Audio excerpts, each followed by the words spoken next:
Shooter from the Hip podcast. These are my straight shooters. From left to right, I want everyone to introduce themselves, see where they can find you at, your acts, your mutuals, your Facebooks, your Instagrams, your whatnots, anywhere they can grab you. So starting from our left, we're going with... My name is Fee. Find me at the Instagram. Fee _ Chantel. Something like that. I don't know. I'm be on Instagram, but I have to get up on it. Like, you know what I'm saying? She sound old as hell. Follow me. I'm there. You know this new technology. I'm still learning it. Well, you know, but the youngest gonna have to teach that's me. That's right. What up, everybody? My name's Noel. Follow me at Noe Corbs, NOEYCORBS on the IG and on TikTok and Business Nutrition LLC. You heard? Hey, what's going on, everybody? I'm Nduka. I don't really want to give you out my Instagram, but I will. It's the real Nduka, NDUKA. But yeah, thank you. And last but not least, I am Ashanti. I am not going to share my social because that's just how I'm feeling today. But I'm happy to be here. She work at a school. She said these kids. Precisely. They're not going to follow me. I can't have them creeping on me. Right. Miss Wallace. Dang, you famous. What it be?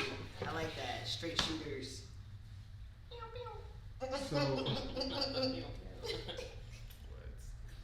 So today's topic, I wanted to talk about tough love. I was watching a video earlier today on TikTok, and growing up like first generation, anything, you'll definitely understand like the idea that you're not doing for you, you're doing for everyone that comes after you. So so like with that in mind, you don't get the same liberties or freedoms necessarily that kids who were born in the States get, because they've already had their roots in here for a while it happens that you are the root. You are the person who sets the tone for the rest of the generations that come after you, whether they are your own children or the children of other people who come to the country. So specifically, the video that I was speaking about earlier talks about Kendrick Lamar and Sampha's Father Time, and it was breaking down how in the lyrics the song talks about tough love, and how a lot of fathers, and particularly fathers or parents in general, like tough love is always seen, or at least his purview, that tough love is something that's harsh, it's something that's incredibly strict, and it's something that isn't necessarily, it's not a one size fit all. And I wanted to get your opinions on that. How do you view specifically, or what is your version of tough love? Cameron, you gonna play the clip? You gonna play the clip of the song? You have one job. Yeah, my camera assistant's new. She's only 6. Just hired, newly hired. Yeah. Early morning wake up, practicing on day off. Tough love, bottled up, no chaser, neat. No chaser, neat. No chaser, neat. No chaser, neat. No chaser. That is a chorus. And the essence of it in this song is a representation of things that fathers do to represent discipline for their boys. Waking up early, practicing on days off, etc. If you're not familiar with bar lingo, a drink neat means with no ice in it. And no chaser means with no additional liquids to dilute it in. So that drink is straight alcohol. What's being said here is that fathers are giving their boys shots of straight, tough love. And the essence of the entire song, with Kendrick expressing that this is the kind of love that he experienced. It's one that can leave you with an emotional hangover. It can leave you with an experience to be desired, as well as a lot to recover from as it pertains to the experience that you had. Now, tough love is a myth. The way I see it, love is not hard or complicated. It's peaceful and pure. It's calm and rehabilitative. It fixes. It doesn't destroy. I think people that use the term tough love are essentially really trying within themselves to justify how hard they are on somebody through leveraging the love they have for them. It's also to convince the person that I can do these things to you and love you. Now, I don't think that it's particularly on purpose. I think that it's just what's been happening for generations. It's time that we as men accept that past that created who we are and decide who we're going to be moving forward.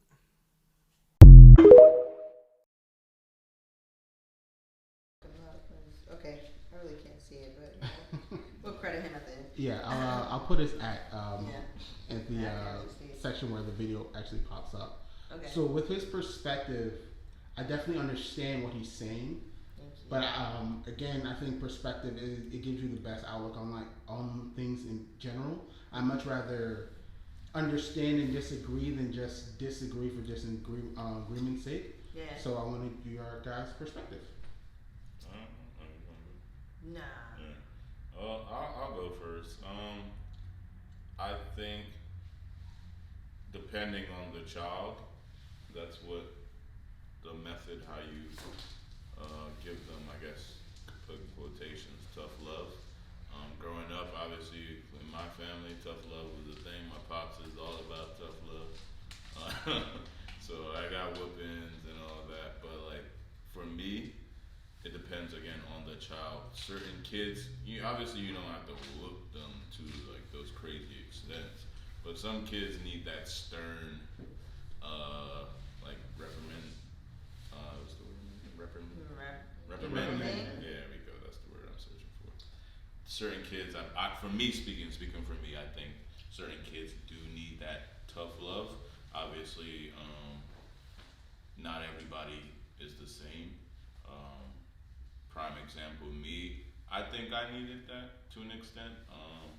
Obviously, there's certain things that my parents did, like specifically, let's say in this manner to my dad. There's certain things that I'm not gonna carry on to what whenever I have kids, obviously.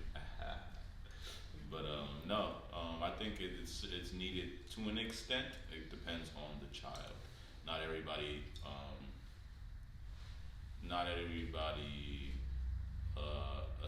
responds. Everyone responds differently to different methods. Me, I'm fine with the tough love. My little sister, it's a little bit different. She's more of the talking to. She was the one that they took stuff away from her. Me, you could take stuff. Oh, I ain't gotta play PlayStation. I'm gonna go outside. Okay. Loophole. You get me? So. You wanna take my phone? Okay, I'm All right, I lose. It's Make not a next. fire. Hey, yo. But no, I think it depends on the child also. But I'm not against it, but there is the extreme version of it that I don't obviously agree with. And in the song, it talks about an extreme version of, especially the line where I think he fell down and his dad was basically like, "You a boy, you're not supposed to cry." It's a little extreme. But as black men, we're taught to not cry. Like tough love in and of itself has a lot of different nuances, and like most things, there's levels to it, and there are definitely a lot of parents, or specifically fathers, which levels they always are bordering or at abuse in a lot of cases. But I understand like what that specific content creator was talking about. Shanti?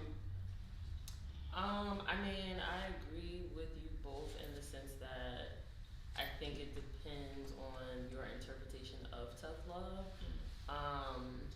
In this context, it seems like in the song as well, like you were also talking about the love being imparted from a father to a son, or just from a father to their child. And in my experience, being someone who didn't have their father like consistently in the household, my tough love came from my mom. And I would say that my mom did give me tough love. I just don't think it was necessarily in a problematic way. Like I did get like beatings and stuff, but from like and how I'm interpreting tough love, I think it just means like being stern and being unrelenting and like not letting you do certain things out of like for your own protection. So like something for me that comes to mind is like I remember when I was like middle high school, like a lot of my friends were going to like these parties downtown, and I just felt like I was missing out. But my mother was like, "You not going to that?" Like, cause she just, she knew the, and like I would get upset, and as I got older, sometimes I would try to like, react and like respond, give her just a bunch of look about it, and she had to kind of just be very stern and let me know like we're not doing that. And as I got older, like obviously I could see the reason behind it, but yeah, them team parties downtown were wild. yeah, So much fun. So, but all I should say, like in my case, from my mom at least, it was just more so about like setting hard lines, setting hard boundaries, and being stern and unrelenting in doing so for my own protection. Definitely agree. Again, levels to everything. See? Okay. As far as like, you know what I'm saying, I don't know, for me, I needed that. No, for real, like growing up, I need them stern ass whoopings and them stern ass, you know what I'm saying, conversations, because you're outspoken. I did what I wanted to do, period. You know what I'm saying? You could tell me how to do it, but in order for me to learn my lesson, I had to do it. You know what I mean? Yeah. So kids are like that. For real, you know what I'm saying? I'd rather you be that way. Oh yeah, but I got in trouble for a lot of it. You know, to the point where I'm in school telling teachers to kiss my ass and getting suspended. You know what I'm saying? Just being hot and being wild for no reason. You know what I'm saying? Like just being wild. You know what I'm saying? Just whatever. You know what I'm saying? Trying to, I guess, learn myself and figure myself out. But I felt like some of the experiences growing up, I felt like some of them were uncalled for. Some of them were swept under the rug. And I ain't no bitch to sweep nothing under the rug. See, I told you, it's why we don't be no kids here. Excuse me. I'm sorry. Right. But I was like, you know what I'm saying? Just the kind of person I am. Most of that stuff was swept under the rug. I feel like it has molded me into the person I am today. However, when it's my time to produce my own seeds, you live and you learn. There's things you will do and won't do. And I just feel like the ass whooping route, it ain't called for. You know what I'm saying? Like if an 8-year-old child could check me if I'm wrong, sometimes all you gotta do is listen. You know what I'm saying? You don't gotta take the ass whooping route, because that right there make your children not want to even open up to you and be real about some shit that you're going through. You know what I'm saying? Make you want to sit here. And I feel like, you know, especially with sex and stuff like that, you know what I'm saying? I did it because I was curious and I wanted to know. Right. Was already know, but a bitch was curious. Yeah, and my mother wasn't, you know what I'm saying? She wasn't, my father wasn't in the picture. Ain't no shade. Right. And you know what I'm saying? My mother was working, providing for us. So it was just like, you know, my sister told me what not to do. Okay. That's all you had. You want to tell me how to play with matches? I'm still going to play with matches, you know what I'm saying? So I did it to learn the experience, you know what I'm saying?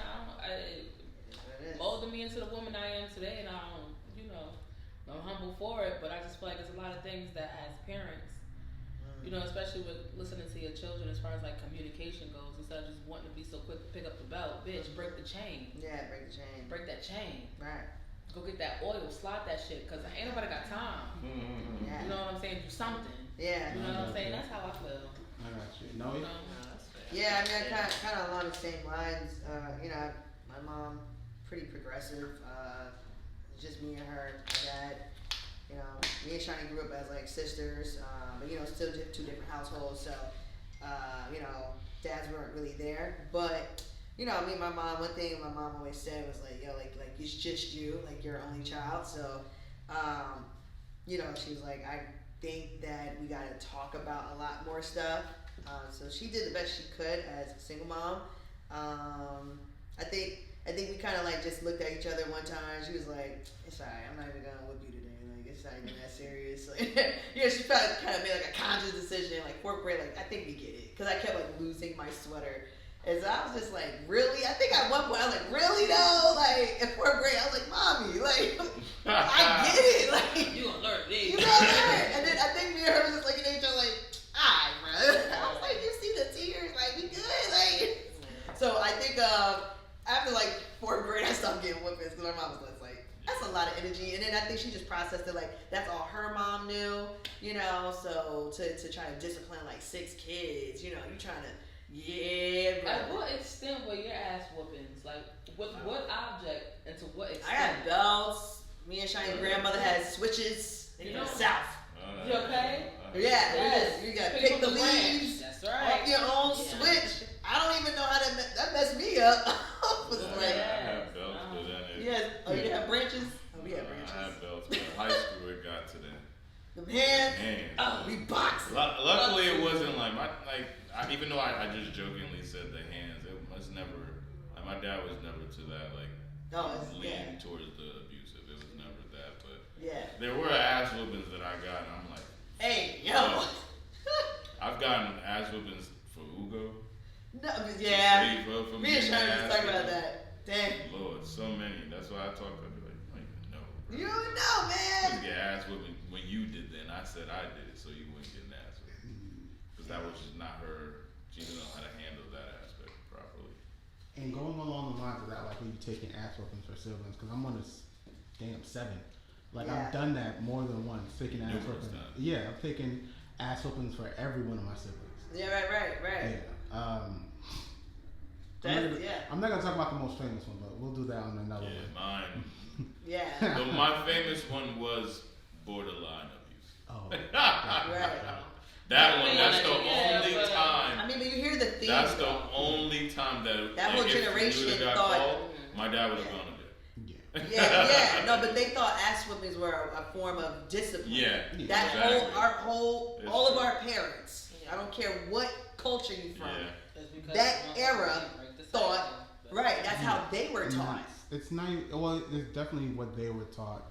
But I think they weren't taught to communicate. Yeah, a lot of self-awareness needs to come into play, and the idea that you have to. Like we were talking about this before, that you cherry pick the traditions that you want to keep. Yeah. Why there is that is because there are no expectations at the foundational portion of this.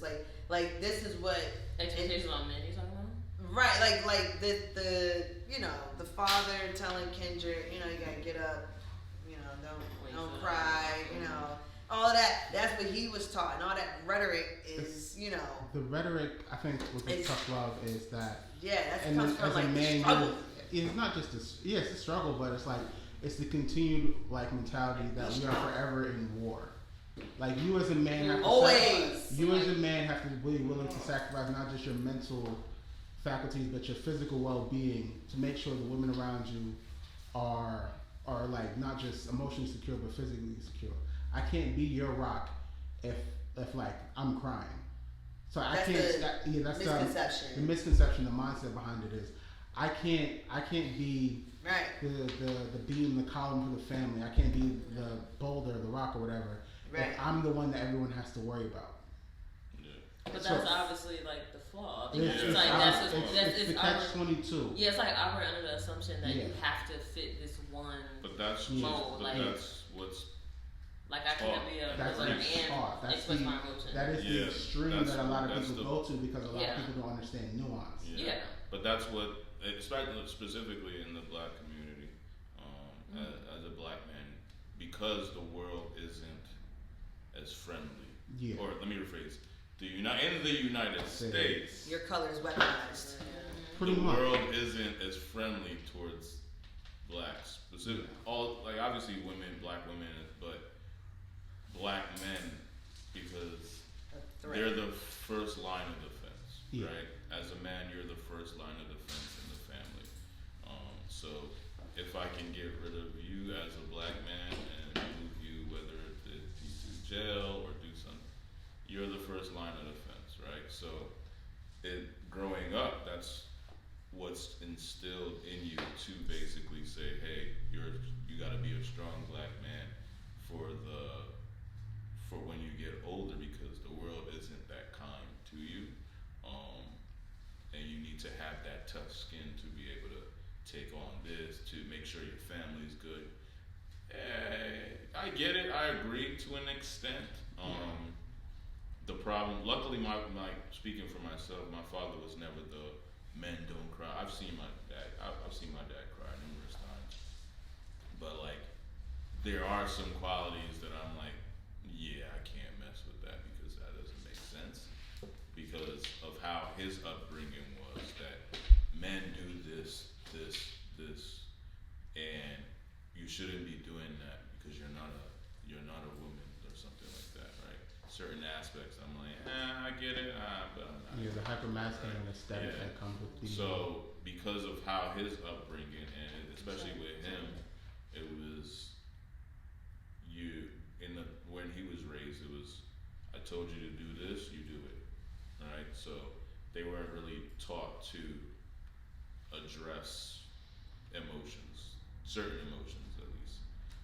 So that's what he instilled in me. But at the same time, it depends on the child too. The child has to be able to say, okay, yes, you're teaching me this. I agree with certain things. This stuff I don't agree with. So just as much as they're teaching us as black, specifically black men, that black men need to be this, but at the same time, if you have a better understanding of something, that's on your discretion to be like, all right, maybe I may not agree fully with what you've got to say here. I get what you're saying, but you have that choice to decide on how to maneuver with those teachings as well. Even though it is, especially when you're taught that since you're little, it's hard to differentiate and separate yourself from such teachings. That's a level of maturity and self-awareness that everyone should aspire to get to, but it's hard. It's hard if you're not actually doing the work to. It's hard when you're doing it by yourself, and you don't have any supporting people to help change that mindset. Right? So it's not something you can do alone. You have to have people in your corner that challenge that mindset in a sense that gives you a different opinion on specific, if not specific topics, but specific viewpoints as well. You can say, okay, I understand where you were going there, and there's nothing wrong with disagreeing. Obviously, you don't want to get to the point where I don't agree with that, blah blah blah, and you start arguing that. It's fine to have disagreements, but having disagreements helps you see another person's point of view, and you can analyze that point of view to basically say, okay, where are they coming from with this statement, and then is there any merit or are there any parts in that statement that I can agree with and see it from their side, basically. Yeah, but it's hard. It's hard. I mean, if you just look at the definition of tough love by Merriam-Webster Dictionary, it says definition of tough love.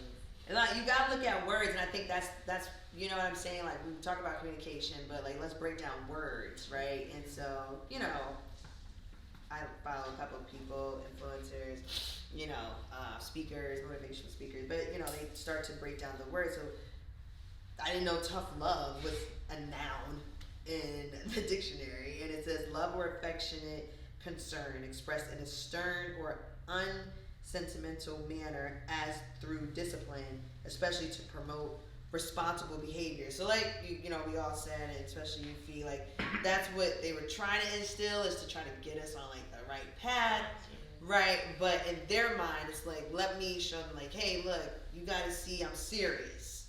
So to see I'm serious, this is how I'm gonna show you, by disciplining you this way. But they didn't know the power was in the word. Like, if they were able to articulate. The hell they did know. My mother used to always tell me that little red rag in your mouth is going to ruin you one day. She used to always tell me that. Right. The little red rag in your mouth is going to ruin you one day. Oh, your tongue. That's right. Adorbs. So with that being said, the power of the tongue and the power of the word is very defined. It is defined, but you remember that. Well. Okay, but so that's what I'm saying. If you understand that, then. Well, now, now. Years, right, but if at that time, right, like, instead of just saying, hey, what are you doing? Like, instead of coming at it, be like, so what's up? Like, let's figure out, why are you cursing out the teacher? What happened? You know what I'm saying? But it was never that communication because she was too busy worried about trying to provide for the family. I know. She was a single parent.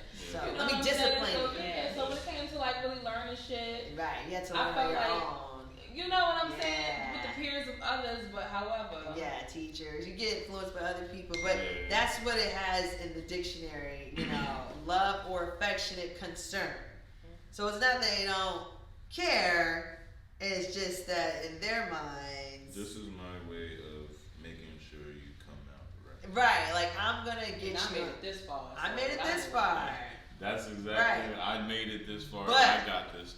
I think we can transition. I guess if Dr. you have other questions, but there are alternatives. Alternatives to tough love. I think tough love definitely has its place. I think specifically for young men. Tough love is more necessary than it is for young women.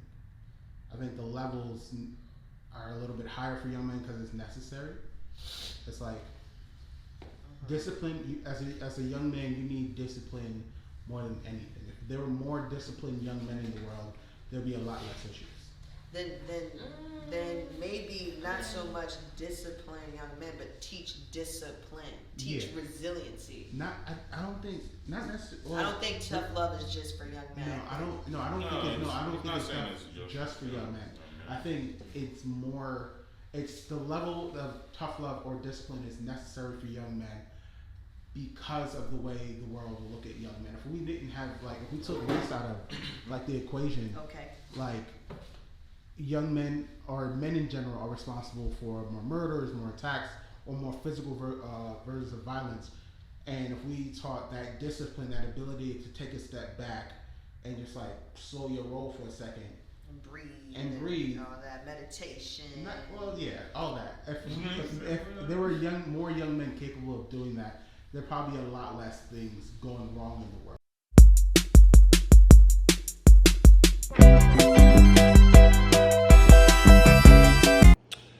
Hello everyone, this is your shooter from the hip, Dre, just on the other side of the camera this time. A bunch of footage got lost, so we never got to get a conclusive answer or what we came to at the end of it. And so, I'm going to be talking about that. We've come to the realization that nuance is everything. Most things are shades of gray, and tough love has its place in certain areas, but it should never really be physical. I'm personally still a firm believer that adversity builds character. And our friend earlier said, Noel, said that it's not that we need to discipline young men, it's just that we need to teach discipline to young men. Resiliency and learning better coping skills that actually has longevity. So we're gonna throw on some clips and resources after I've given my final thoughts, which are these. And, hopefully you guys come back for the next topic. So, see you guys later. Cave of Adullam is a documentary about a man named Jason Wilson, who is in Detroit, and he has been initiating young African-American boys into manhood using martial arts techniques and spiritual principles. In the African-American community in particular, we know that our young males are at risk. More often they're subject to be incarcerated or to have negative experiences with law enforcement. Jason started the Cave of Adullam, and what he realized in the process that black boys don't need more discipline, they need more love. And that's what the rites of passage is about. That's what initiation is about. It's about expressing to the young generation that they are valued and that they are loved. My hope is that people understand and recognize the importance of initiation rites of passage. It's a tradition that existed in the old world in every culture. If we make an effort to initiate young people, we will produce adults who really have a sense of direction for themselves and for future generations.